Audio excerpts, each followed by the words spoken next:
ओम नमः शिवाय बंधुरा शिव महापुराण काव्ये आपनादेर सबाइके स्वागत। तो चलुन बंधुरा समय नष्ट ना करे आमादेर आजकेर भिडियोटी शुरू करा जाक। गतकाल आमरा श्रवण करेছিলাম देवतागण महादेवेर कथाय अत्यंत दुखित हलेन। तखन भगवान विष्णु देवतादेर बोलेन, हे देवतागण, तोमरा तोमादेर समस्त दुख त्याग करो। हे देवगण, भेबे देखो महान पुरुषदेर आराधना सहजे सिद्ध हय ना। भक्तिर दृढ़ता देखे इष्टदेव अवश्य प्रसन्न हन। अथवा प्रथमे ओम उच्चारण करो, तारपर नम जप करो, एरपर शिवाय बोले शेषे दुइबार शुभम उच्चारण करो।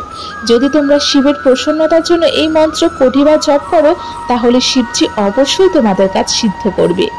भगवान श्रीहरिर कथा बला मात्रई समस्त देवता आबारो शिव आराधनाय नियुक्त हलेन। तारा मन के शिवेर मध्य स्थिर करे विशेषभावे विधि अनुयायी जप करते लागलेन। शिव शिव एमन बार बार उच्चारण करे 1 कोटी जप सम्पन्न करे तारा शिवेर सम्मुखे दाঁড়ালেন।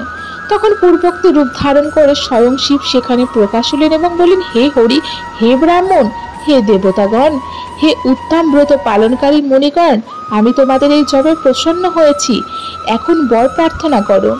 तखन देवतागण बोलेन, हे देवादिदेव, यदि आपनि आमादेर प्रति प्रसन्नई हन तबे द्रुत त्रिपुरके संग्रहण करो।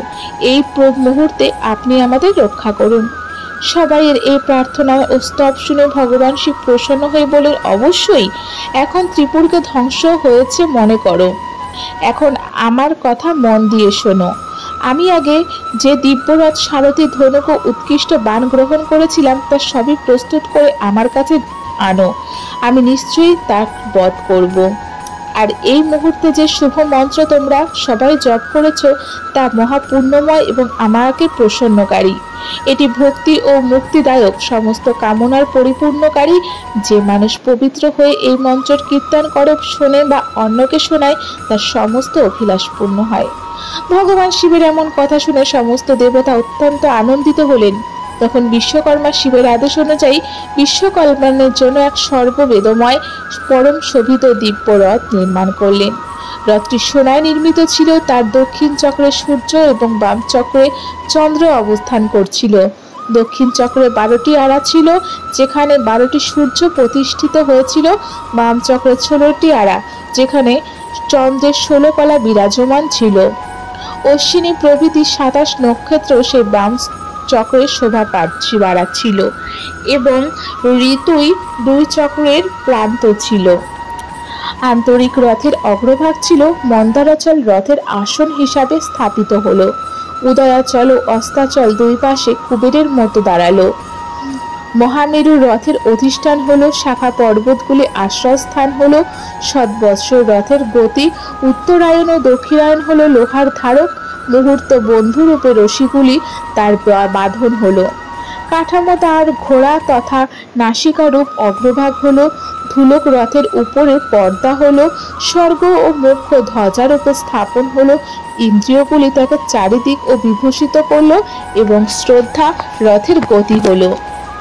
সহস্র ফণা শোভিত শেষ নাক রজ্জুরূপে বেঁধে রাখলো এবং উপদিশাগুলো তার পদ হলো। 4টি রথের জ্যোতি 4টি ঘোড়া রূপে গণ্য হলো। বাকি দিব্য জ্যোতিগুলি সেই অশ্বগুলির অলঙ্কার হলো। বীজ থেকে উৎপন্ন বস্তুগুলি সোনা রূপে দাঁড়ালো। বায়ুবাদ্য যন্ত্রী হলো এবং ব্যাস প্রভৃতি ঋষিগণ বাহক হলো। ব্রহ্মাণ্ডের সমস্ত বস্তুই সেই রথে বিদ্যমান ছিল। এভাবে বিজ্ঞ বিশ্বকর্মা ব্রহ্মাজি ভগবান বিষ্ণুর আদেশে সেই শুভরথ নির্মাণ করলেন। এরপর ব্রহ্মাজি সে দিব্যরথ ভগবান শিবকে অর্পণ করলেন এবং শিব স্তব করতে করতে তাকে সেই রথে আরোহণ করলেন। লোকের সমস্ত বস্তুর দ্বারা অলঙ্কৃত সেই রথে শিবজি যখন আরোহণ করতে লাগলেন, তখন বেদ সম্ভূত সেই ঘোড়াগুলি মাথা নত করে ভূমিতে লুটিয়ে পড়ল। পৃথিবীতে ভূমিকম্প হলো, সমস্ত পর্বত দুলে উঠতে লাগলো। হঠাৎ শেষনাগ শিবজির ভার সহ্য করতে পারলেন না এবং তিনি কেঁপে উঠলেন। তখনই ধরিণীধর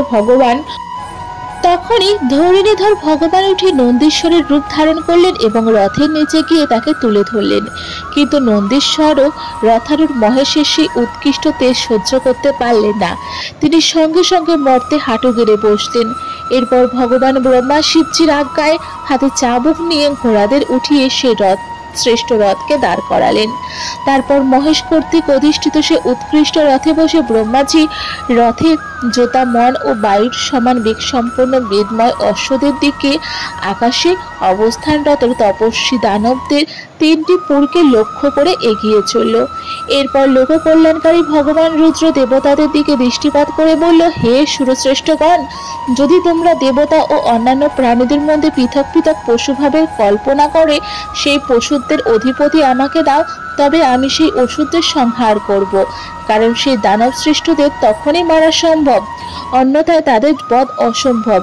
হে দেবগণ, পশুভাব প্রাপ্ত হলেও তোমাদের পতন হবে না।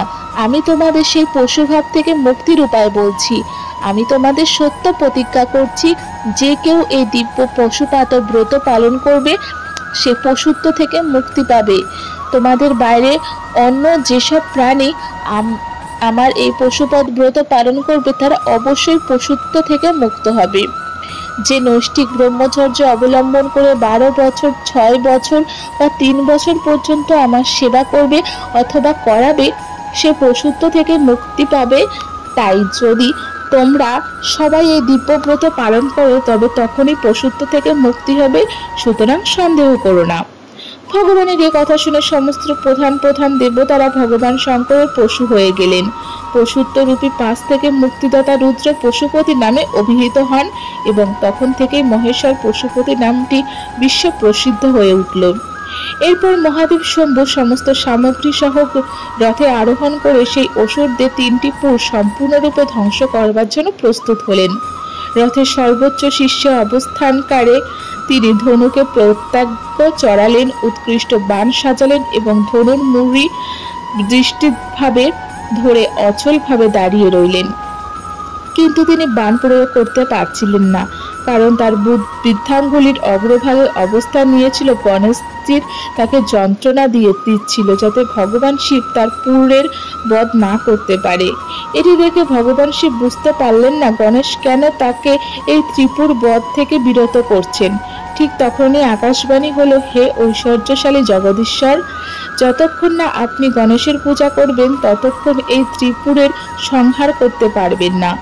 এই আকাশবাণী শুনে ভগবান শিব ভদ্রকালীকে ডাকলেন এবং গণেশের পূজা করলেন।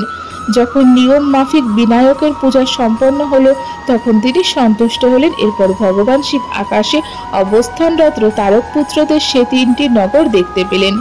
এভাবেই গণাদ্বীপের পূজা সম্পন্ন করে মহাদেব যখন প্রস্তুত হলেন তখনই তিন পুরের কালের প্রভাবে দ্রুত একত্রিত হয়ে গেল।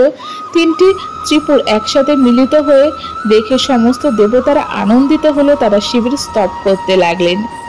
এরপর ভগবান বিষ্ণু বললেন, মহেশ্বর, তারকের পুত্র সেই ত্রিপুর নিবাসী দানবদের বধের সময় হয়ে এসেছে, তাই এই কারণে এই পুরগুলো একত্রিত হয়েছে। তারা আবার আলাদা হয়ে যাওয়ার আগে তীর ছুঁড়ে তাদের ভস্ম করে দিন। যে সময় ভগবান শিব সেই ত্রিপুর বধের জন্য ধনুক ও বাণ টানলেন তখন অদ্ভুত অভিজিৎ মুহূর্ত চলছিল। তারপর ভগবান শিব মহাসুরদের ললকার দিকে কোটি সূর্যের ন্যায় প্রজ্বলিত সেই ভয়ঙ্কর বাণ ছুঁড়ে উপরের দিকে ছুড়ে দিলেন। দ্রুতগামী সেই বাণ ত্রিপুর নিবাসী দানবদের দগ্ধ করল এবং তিনটি পুর একসাথে জ্বলে ভস্ম হয়ে গেল। একসাথে তারা চারটি সমুদ্ররূপী মেঘলা বিশিষ্ট পৃথিবীতে পতিত হলো। শত শত দানব সেই বাণস্থিত অগ্নিতে ঝুলে হাহাকার করতে লাগলো। যখন ভাইদের সঙ্গে তারকাক্ষ জ্বলতে লাগলো তখন সে তার স্বামী ভগবান শঙ্করের স্মরণ করলো এবং অতি বিলাপ করে ভগবান শিবের কাছে প্রার্থনা করলো, হে ভদ্র, আপনি আমাদের উপর প্রসন্ন হন। এখন আমরা জেনে গেছি এই সত্যের প্রভাবে আপনি আবার কবে আমাদের দগ্ধ করবেন। হে ভগবান, আমরা যে যে জনেতে জন্ম নেব সেখানে আমাদের বুদ্ধি আপনার ভক্তিতে ভরপুর থাকুক, এই প্রার্থনা করছি। এভাবেই তারা বিলাপ করছিল। তখন শিবজি আজ্ঞায় সেই অগ্নি তাদের আশ্চর্য উপায়ে জ্বালিয়ে ছাই করে দিল।